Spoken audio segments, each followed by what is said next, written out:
Hi friends, இன்றைக்கி ஒரு mini vlog பார்த்துலாம். அதுக்கு முன்னாடி வீடியோக்கு மறக்காமல் ஒரு லைக் கொடுத்துருங்க. லைக் கொடுத்தீங்கன்னா கீழே வந்து ஹை பட்டன் வரும், அதில் ஸ்கோர் வரும். அது கொடுத்தீங்க அப்படின்னா நம்மளோட வீடியோ வந்து நிறைய பேருக்கு ரெக்கமெண்ட் ஆகும். முடிஞ்சால் அதையும் பண்ணிக்கோங்க. சரி, வாங்க இப்போ வீடியோக்குள்ளே போகலாம். இன்றைக்கி டே வந்து 4:30 ஸ்டார்ட் ஆகிடுச்சு. ஒரு சைடு வந்து டீ வச்சாச்சு, ஒரு சைடு சப்பாத்தி போட்டுட்ருக்கேன். பசங்களுக்கு ஸ்கூலுக்கு கொடுத்து விட்றதுக்காக 6:30 ஸ்கூலுக்கு கிளம்பிடுவாங்க. சப்பாத்திக்கு தொட்டுக்க வந்து உருளைக்கிழங்கு ஃப்ரை தான் கேட்டிருந்தாங்க. சிம்பிளாக எப்படி பண்ணுறதுன்னு பார்த்துடலாம். 2 உருளைக்கிழங்கு எடுத்திருக்கேன். அது வந்து தோலெல்லாம் எடுத்துகிட்டு நல்லா நைஸாக கட் பண்ணிக்கலாம்.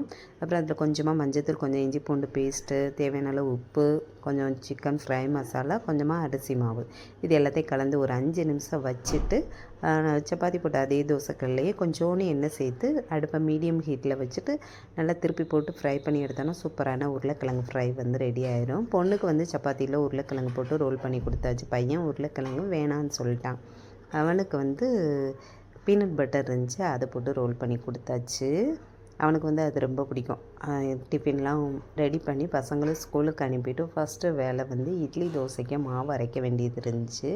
அதை வந்து காலையிலே ஊற வச்சிடலாம் அப்படின்ட்டு தான். ஏன்னா நேற்று மாவு இல்லாமல் ரொம்பவே கஷ்டமாயிட்டு. பொண்ணு வந்து ஒரு நேரம் சப்பாத்தி கொடுத்தா சாப்பிடுவா. அதே வந்து நைட்டுக்கும் சப்பாத்தி கொடுத்தா சாப்பிடாம கூட இருந்துருவா. நான் வேணான்னு சொல்லிடுறா. அதனால தான் சரி எப்படியாவது தோசைக்கு மாவு அரைச்சிடலாம் அப்படின்னு. ஏன்னா நம்ம இப்போ வந்திருக்க வீட்டு பக்கத்தில் தோசை மாவு கிடைக்கிறதில்ல. வேணும்னா வீட்டில் தான் அரைச்சி ரெடி பண்ண வேண்டியது இருக்குது. அதனால தான் காலையிலேயே ஊற வச்சாச்சு. நான் பிரேக்ஃபாஸ்ட்டுக்கு வந்து ஒரு சப்பாத்தி இருந்துச்சு, அதில் ஒரு முட்டை ஆம்லேட் போட்டு பிரேக்ஃபாஸ்ட்டு சாப்பிட்டுட்டு மாவும் அரைச்சி எடுத்தாச்சு. கொஞ்சோண்டு பழைய மாவு இருந்துச்சு, அது கூட கொஞ்சம் மாவு சேர்த்து உப்பு போட்டு கலந்து வச்சிட்டோன்னா நைட்டு தோசை ஊற்றுறதுக்கு சீக்கிரமாகவே மாவும் வந்து புளிச்சு வந்துடும்.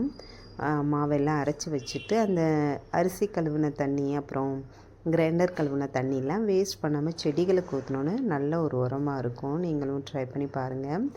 மாவெல்லாமல் அரைச்சி முடித்து ரெடி பண்ணி வச்சுட்டு ஒரு 11 மணி போல் நான் வந்து இது இப்போ ஒரு வாரமாக எடுத்துகிட்டு வரேன். முன்னாடி வெயிட் லாஸில் இருக்கும்போதும் எடுத்துக்கிட்டு இருந்தேன், இடையில வந்து விட்டுட்டேன். இப்போ வந்து திருப்பி பண்ணிகிட்ருக்கேன்.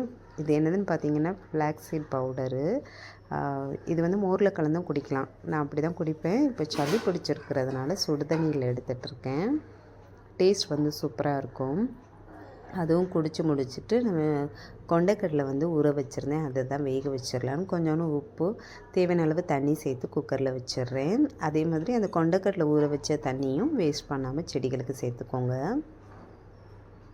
இன்றைக்கி லஞ்சுக்கு வந்து சாதம் வைக்கலை, சப்பாத்தி பண்ணலான்னு பார்த்தேன். பசங்க வந்து பூரி கேட்டாங்க, சரி அதையே பண்ணிடலாம் அப்படின்ட்டு தான். பூரி பண்ணும்போது கோதுமை மாவு கூட கொஞ்சமாக ரவை சேர்த்துக்கிட்டிங்க அப்படின்னா மொறுமொறுன்னு வரும். இதில் என்ன ஆகிட்டுனா, ஒரு கையில் நான் ஃபோனை பிடிச்சிட்டு வீடியோ எடுத்துகிட்டே பண்ணேன். ரவை வந்து கொஞ்சம் அதிகமாகவே மாவில் விழுந்துருச்சு. அதே மாதிரி கொஞ்சம் ரவை கீழேயும் கொட்டிடுச்சு. அதெல்லாம் ஓரம் கட்டிட்டு மாவு வந்து பிசைஞ்சு எடுத்து வச்சாச்சு. அதே மாதிரி பூரிக்கு மாவு கொஞ்சம் டைட்டாக பிசைஞ்சுக்கோங்க, அப்போ வந்து எண்ணெய் குடிக்காது. இப்போ வந்து சென்னா மசாலா தான் ரெடி பண்ணிகிட்ருக்கேன். சென்னா மசாலா ரெடி பண்ணிவிட்டு கடைசியாக ஒரு ஸ்பூன் சீனி சேர்த்துக்கிட்டிங்க அப்படின்னா டேஸ்ட் இன்னும் கொஞ்சம் கூடுதலாக இருக்கும். ட்ரை பண்ணி பாருங்கள். சென்னா மசாலா வீடியோ எடுத்திருக்கேன், நாளைக்கு அப்லோட் பண்ணுறேன், தேவைப்பட்டுச்சுன்னா செக் பண்ணுங்கள். அப்புறம் அந்த சென்னா மசாலாலாம் ரெடி பண்ணி வச்சுட்டு பூரிக்கு மாவு தேய்ச்சி எடுத்துக்கலாம். பூரிக்கு மாவு தேய்க்கும்போது சில பேர் மாவு போட்டு தேய்ப்பாங்க.